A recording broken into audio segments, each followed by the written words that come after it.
दर्शक बंधु मु सुनीता आपण मानक स्वागत करुछि मो चैनल संस्कृति एवं परंपरा को।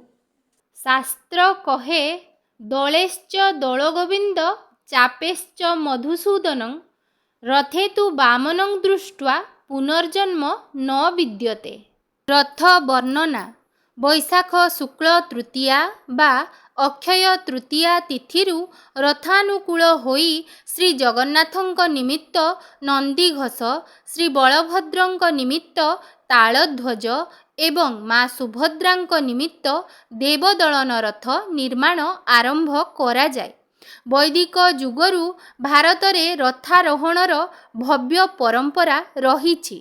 एही पुरदृष्टि रे ठाकुरंकर रथ तीनि गोटी वेद विहित शिल्पशास्त्र मानसार अपराजिता पुष्प्यं शूल्यसूत्र विश्वकर्मीय रथ निर्माण पद्धति गृह कंडिका और शिल्पसार संग्रह वर्णित पद्धति रे निर्माण होइथाय। देवी चर्चिका हेउछंती रथ निर्माणर इष्ट देवी। श्रीनगर सम्मुखरे एही देवी विराजिता। तेणु सेही स्थान रे रथ खड़ा करा जाई रथ निर्माता विश्वकर्मा और सहयोगी महारणांक द्वारा करा जाए। देवी चर्चिकांक करुणारु शास्त्रीय विधि रे रथ निर्माण सुरुखुरु रे संपन्न होइथाय बोली विश्वास रहिछि। अक्षय तृतीया तिथि रे अक्षी पूजा हेबा परे विश्वकर्मा एवं तांकर सहयोगी गण रथ निर्माण रे प्रवृत्त होइथांती। प्रत्येक रथ निर्माणर विशेष विधि रही आसीछि। श्री जगन्नाथ महाप्रभुंक नंदीघोष रथर उच्चता 33 हाथ 5 आंगुली। एही रथ निर्माण निमित्त 832 खंड काष्ठ आवश्यक होइथाय।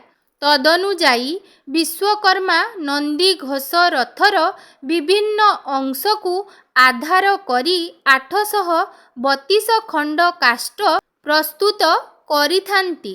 एही रथर 16 गोटी चक निर्माण करा जाए एवं प्रत्येकटी चकर व्यास 7 फुट रखा जाए।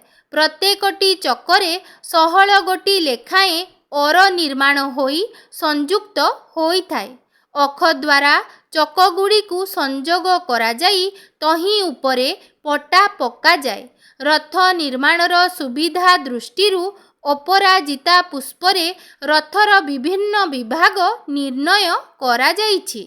सेही 34टी विभाग हेउछि चक, दंडिया, और, बांकी, हंसपटा, कणी, शंखद्वार, जाली, गांगपटा, सिंहासन, कनकमुंडाई, भूमि, षोलनाहाका, मकरदंडा, बसंत, दुआर घोड़ा, सारथी पीढ़, कुंभपटी, 8 नाहाका, बांकी, पीढ़, चासीपटा, दंड, पाराभाड़ी, खपुरी, पाद, ओलटसुआ, दधिनौती, कलश, कंडी, दंड, चक्र एवं कपिकेतन। विश्वकर्मा एवं सेमानंक सहयोगीगण एहाकु दृष्टि रे रखी रथ निर्माण करिथांती। रथ उपरे जेउ देवपीठ निर्माण करा जाए ताहाकु कनकमंचा कुहा जाए। एहार क्षेत्रफल 35 वर्गफुट रखा जाए। रथर चक गुड़िक लौह सदृश सुदृढ़ एवं और कष्ट तथा आक्ष एवं कुबर सुदृढ़ भावरे निर्माण करी बा निमित्त स्कंध पुराण रे उल्लेख रहिछि। अधिकंतु रथर चतुर्दिगरे विचित्र भाव साबल्य गठित काष्ठ पितुलिका समूह एवं मध्य भागरे देवी निर्माण हेबा विधेय बोली उल्लेख रहिछि। विश्वकर्मा गण एहाकु अक्षरे अक्षरे पालन करिथांती।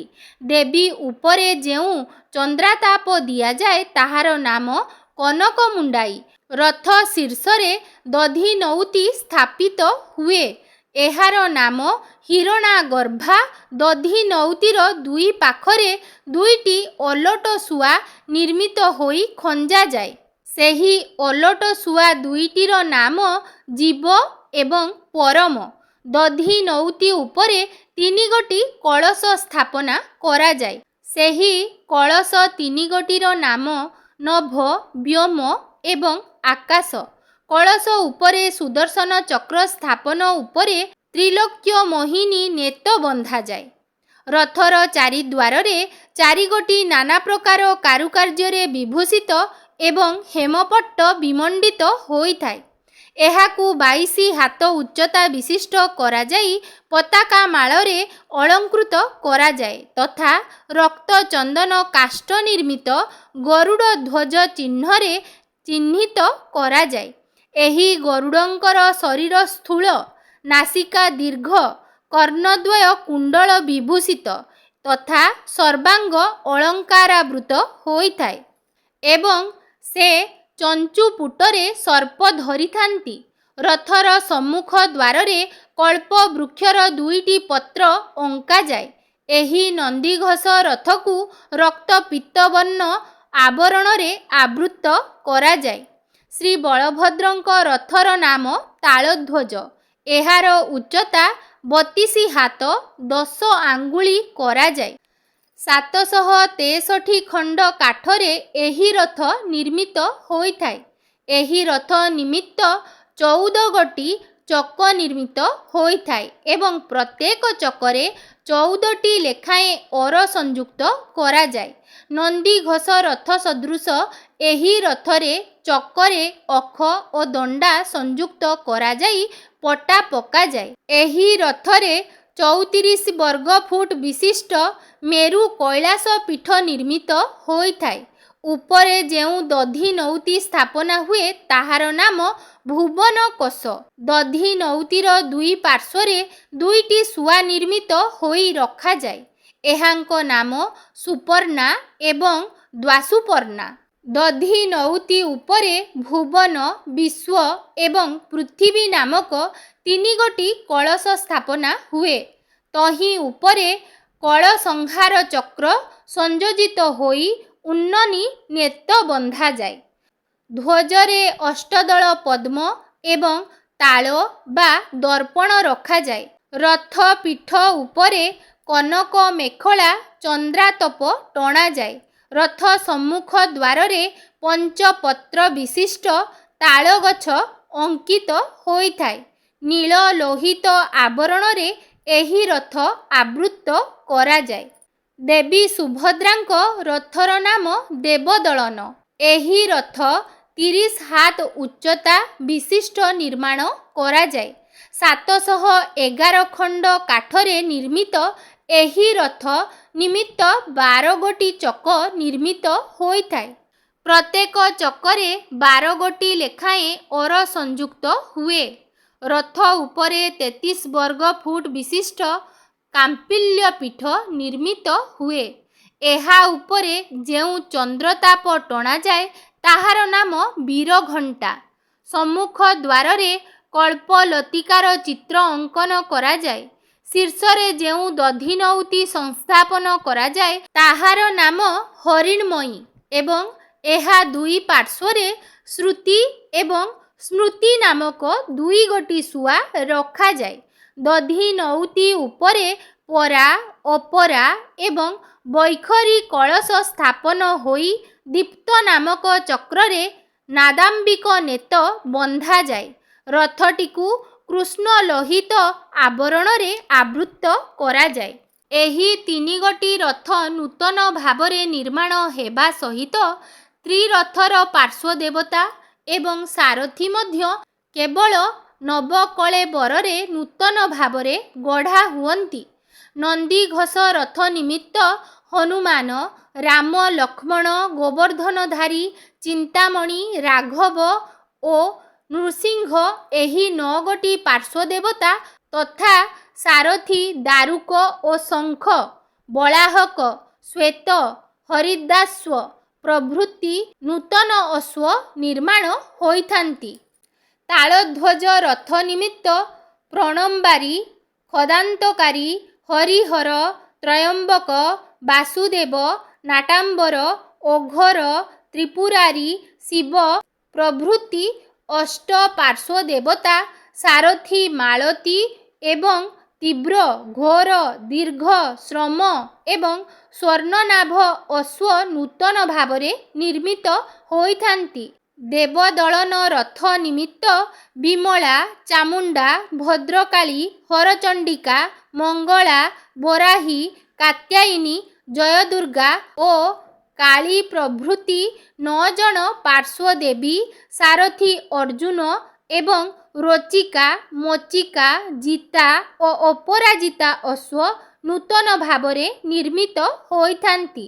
ପାର୍ଶ୍ୱ ଦେବାଦେବୀ, ସାରଥୀ ଓ ଅଶ୍ୱ ନିର୍ମାଣ ହେବା ପରେ ସମ୍ପୃକ୍ତ ରଥରେ ସଂଯୁକ୍ତ କରାଯାଏ।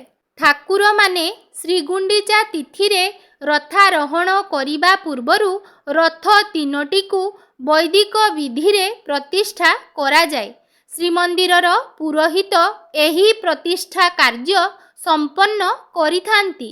ରଥ ପ୍ରତିଷ୍ଠା ପରେ ଠାକୁରମାନେ ରଥାରୋହଣ କରିବା ପର୍ଯ୍ୟନ୍ତ ତଥା ରଥାରୋହଣ ପରେ ରଥରେ ମନୁଷ୍ୟ, ପକ୍ଷୀ, ମାର୍ଜାର, ନେଉଳ ପ୍ରଭୃତି ଅଶୁଭଙ୍କର ପ୍ରାଣୀ ଆରୋହଣ ନ କରିବା ନିମିତ୍ତ ବିଶେଷ ଧ୍ୟାନ ଦିଆଯାଏ। ରଥ 3 ଗୋଟି ପ୍ରତିଷ୍ଠା ହେବା ପରେ ଚତୁର୍ଦ୍ଧା ମୂର୍ତ୍ତିଙ୍କର ପହଣ୍ଡି ବିଜେ ହୋଇଥାଏ। ଓಂ ଜଗଦାନନ୍ଦ କନ୍ଦାୟ ପ୍ରାଣତାର୍ତ ହରାୟ ଚ ନୀଳାଚଳ ନିବାସାୟ ଜଗନ୍ନାଥାୟ ତେ ନମଃ।